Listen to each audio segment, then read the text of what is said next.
Kinsey Schofield here, and I'm with Duncan Larcombe, former royal editor of The Sun and the author of Prince Harry, The Inside Story.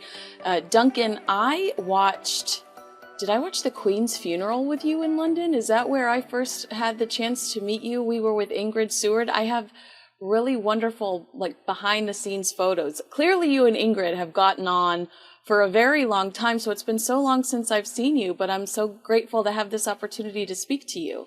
Yeah, me too. Yeah, I think it was, wasn't it? It was the Queen's funeral. It was a good few days worth of stuff. It was, and it was so beautiful to see all of that and to kind of hear some of your perspective behind the scenes without Oh. cameras on. You're so authentic, and that's why I was eager to talk to you. Oh, Well, first of all, you've got a really interesting history with both of the princes. yeah. But can you talk to me about, you broke the Harry Nazi costume story, is that correct? That's right. Yeah, with a colleague. Yeah. And so tell me about the process of seeing these images. Is there any hesitation whatsoever when it comes to utilizing these photos?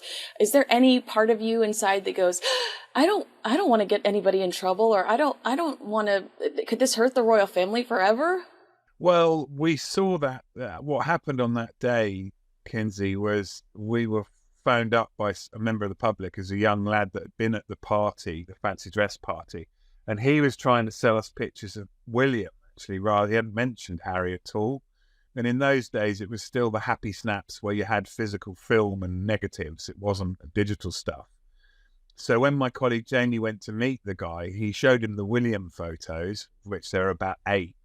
None of them actually showed William's face because it was a kind of guerrilla-y type outfit. So the guy was a bit disappointed, and Jamie, my colleague, was very disappointed. And so he said, well, what about pictures of his brother? And then he flicked through to that last picture in the pack, and there it was, the picture that, within 48 hours was going to be on front pages and news broadcasts all over the world. I don't think he'd realised the significance of a young prince like Harry wearing a Nazi outfit. That is great. That's crazy to me because I know you've seen The Crown. And Really? actually, when I was watching the last season of The Crown, the person that was sitting next to me said, is that really how it happened? Because they make this person look so sinister in trying to secure these images of Prince Harry. So thank you for clarifying, because I'd Yeah. never heard that story before. I just knew that you were the one. Wow, that's incredible. But Harry wasn't ugly to you after that. He didn't hold that against you. There's a great interaction in a bathroom. Can you tell me that story? I love this story. Yeah, okay, well, yeah, it was about 6 weeks or so after we'd run the Harry the Nazi story that they were all off in Closters with Prince Charles, as he was then, for the annual ski trip. And to say I stumbled, I think, is quite an accurate way of describing it. Stumbled into the one nightclub in this little Swiss village to see all the Royal Protection officers in the doorway, and I thought, oh, okay, look, don't worry, guys, I'll go home. That's the end of my evening. And they said, no, come in. We'll ask if William minds if you're. And William was fine for me to come in. So I walked in. It was a very small nightclub, but Harry was sat at the bar, right at the end of the bar, and I walked past, waved at him on my way upstairs to the bathroom. It was quite a large men's toilet bathroom, and I was doing what you do in a bathroom. I was having I don't want to be rude about it, I was having a wee, and suddenly there was a flash of light, and I looked to my left, and Harry had actually papped me, if you like, and taken a picture. So I turned to him and said, leave me alone, you paparazzi scum. And we both burst out laughing. So, if there really weren't any hard feelings. And I found with Harry that if your stories were accurate, he did not have a problem with them. I think he knew he was going to be in the news. What really upset him, therefore, were stories that weren't accurate. And that really was the kind of mantra that you had to do the royal job. Stick to the truth, run your stories past the palace in advance, and be fair to them, be balanced and be fair. And that way you can build a relationship with both William and with Harry. And it worked really well.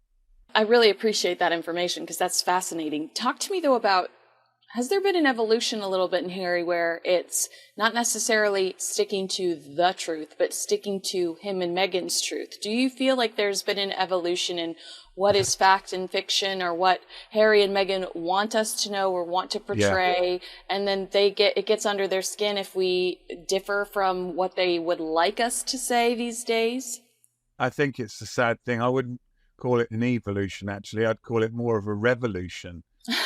Almost the minute that Meghan came onto the scene and Harry and her got close, it seemed that Harry was empowered to be much more aggressive towards the media, with a real zero tolerance attitude, which at the time really bothered me, because we had a good relationship with Harry. He'd done some stuff with we used to run at the Sun a thing called the Sun Military Awards for soldiers in Afghanistan and Iraq every year.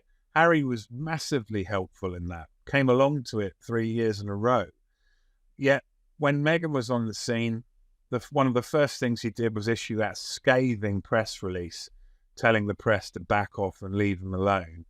And that was the watershed moment. After that, Harry's attitude in the way he dealt with the press dramatically changed. It turned on its head. We were the enemy.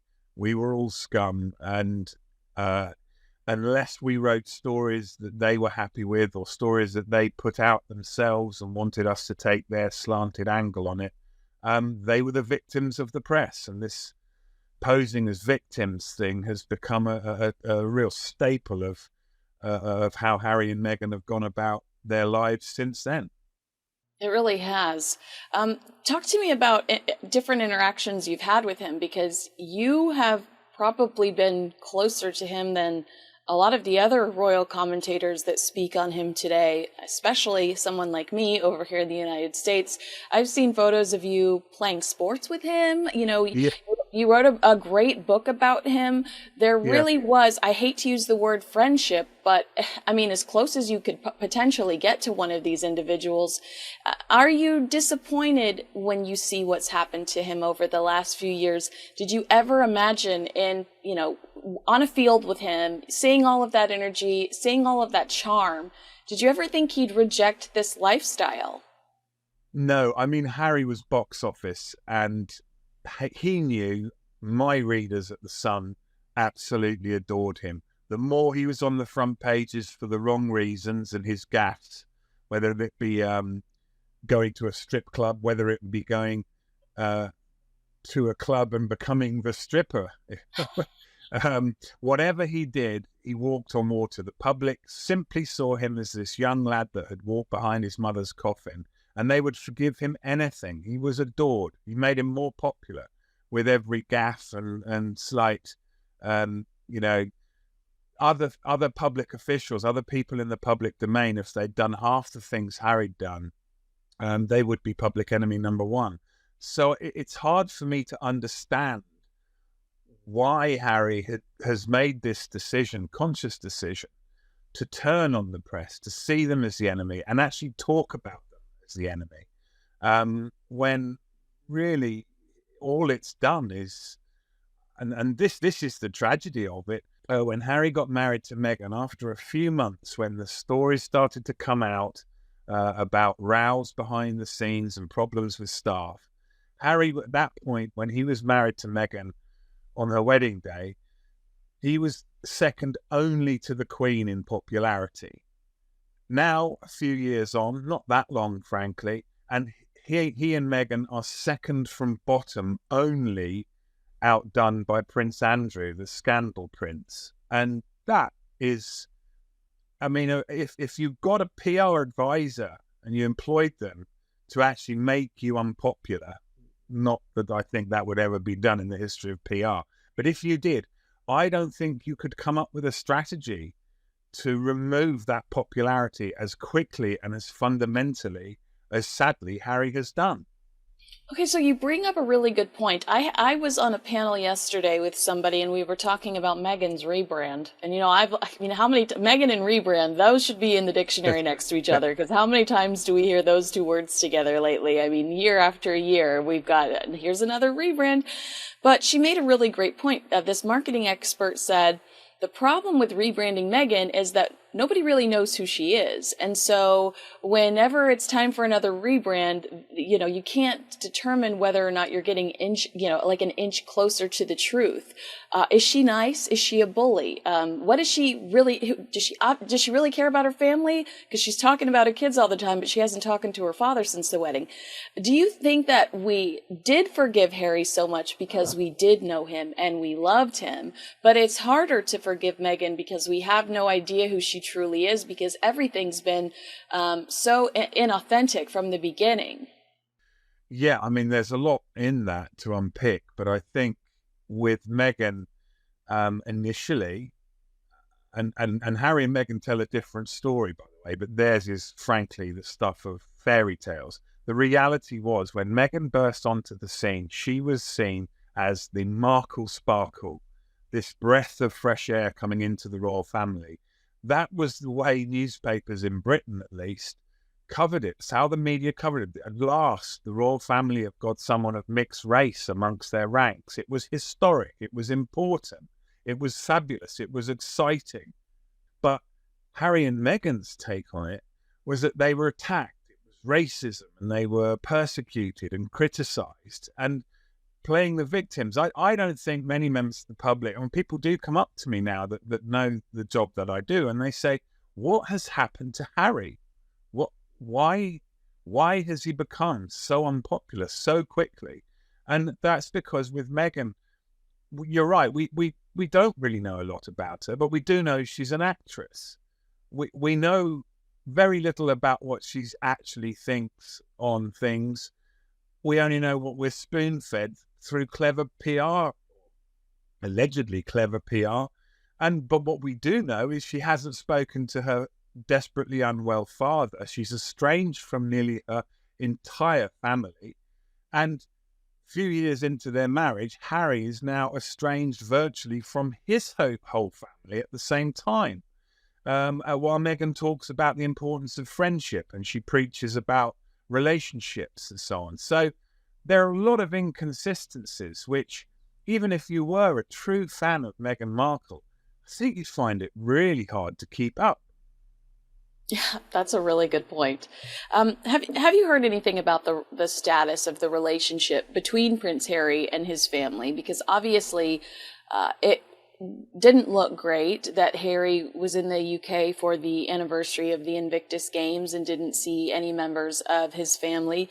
He very boldly released a statement pushing that off on his father, saying that his father's schedule was to blame, which I felt, like you said, really leaned into that victimhood narrative. And now everybody in the States is going, oh, poor Harry, instead of, oh, poor cancer-stricken father, King Charles.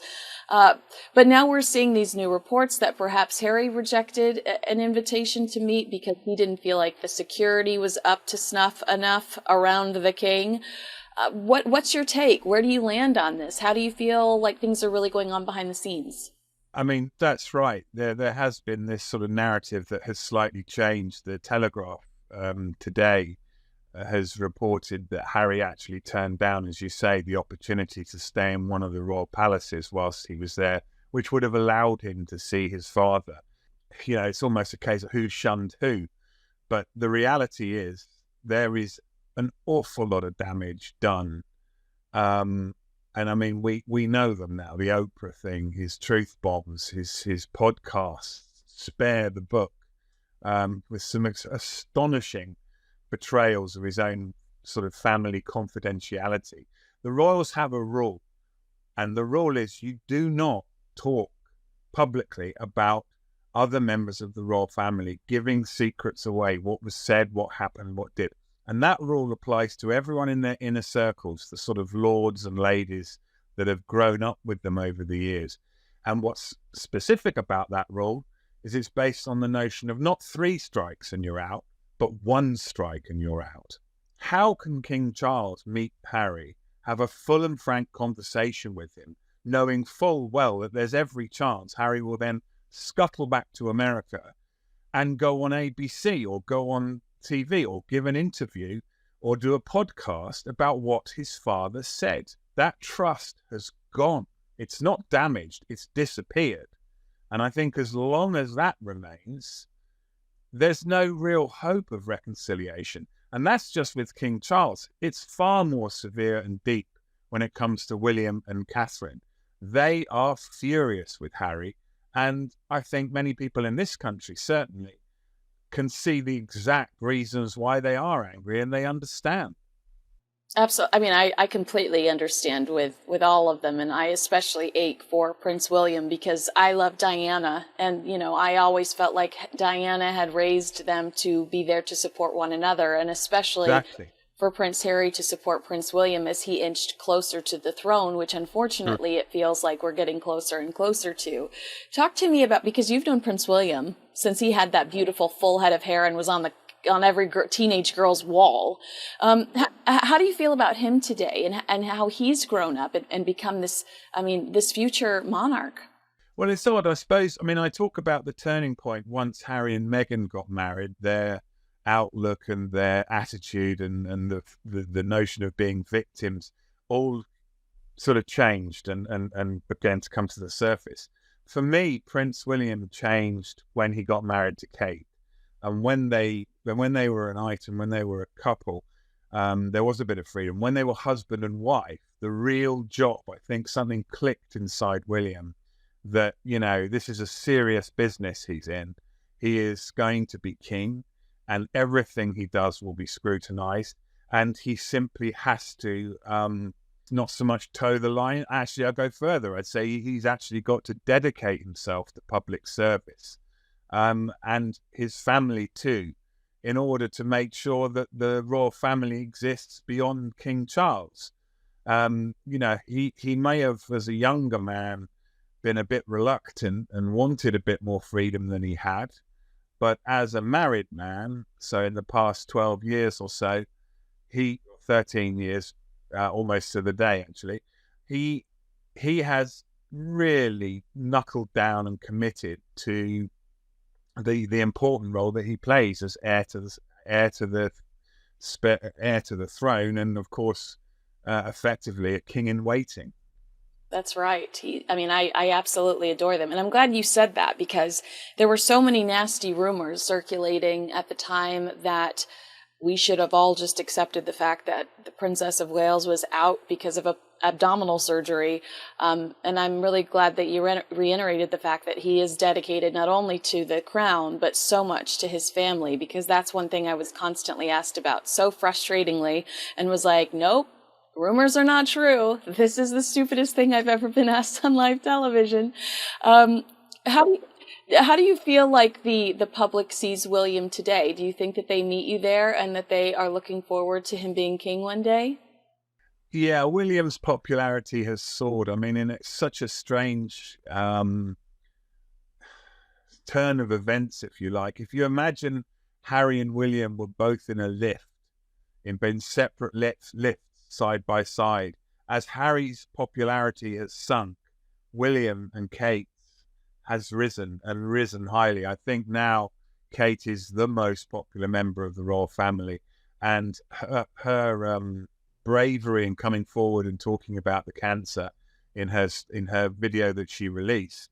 For those that still believe she's alive and aren't part of this conspiracy that she's an AI or something like that, which is nonsense, by the way. Yes. I think she's now become absolutely royal fans love Kate, and they love William in equal measure because they are a double act. There's no friction between them in public. They work together brilliantly as a team, and of course they have a lovely young family that every time we get a chance to see them in front of the cameras, it's all anyone ever talks about. So I think despite the problems with Harry and Meghan and the damage that has been done to the family through the betrayals and the leaking of information, actually, I think William and Kate now are in a brilliant position where they really are setting the world on fire.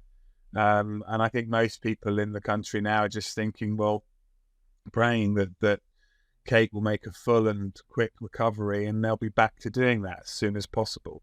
Okay, two more questions, and I'll be quick. I'll let you go. Number one, do you expect to see the Princess of Wales at the King's Trooping the Colour, or do you think she might sit this one out? We obviously will, be grateful either way, as long as we know she's getting healthier behind the scenes. Well, it seems odd that if Kate does attend the Trooping of the Colour in June, which marks the monarch's official birthday, actually after that, the royals tend to go and have a very long, prolonged summer out of the limelight. Their diaries tend to be empty the best part of July and through the whole of August. So it would be strange to kind of bring her out. There she is, she's back in public, and then her disappear again. They may prefer the slightly safer option of just saying, look, let's leave it until the autumn or until fall, when the royals get back to duties in September, when Kate will have, God willing, made a full recovery and be back to 100%. The palace have made no noises whatsoever to suggest that she will be taking part in the Trooping of the Colour, or indeed they haven't even, they say she's doing well, but they don't give any hints or clues as to when she might return to public duties whatsoever. Well, thank you for that explanation, because everybody's usually like yes or no, but that's a very good explanation that makes me feel a little bit better about it, that I understand. That does make sense. Why just have her pop up? That's going to create a frenzy. Leave her alone to heal in peace, and, we'll get her back when she's 100%. So that's a wonderful explanation. I appreciate that. Really quickly, I know we're hard on time. Talk to me about American Riviera Orchard. Is this anything you saw coming on the horizon? Can Meghan Markle have a successful retail venture and still try to be the Duchess of Sussex, Princess of Nigeria? Do these two worlds conflict? There is a conflict. It's never worked for royals when they've tried to commercialize what they do. There's some documented areas where it's been a disaster. For Meghan to be able to balance being a royal and the Duchess of Sussex with being a commercial businesswoman, making as much money as she can out of that association with the royal family brand, it's very, very dangerous path to tread. It's littered with potential landmines that could go fantastically wrong.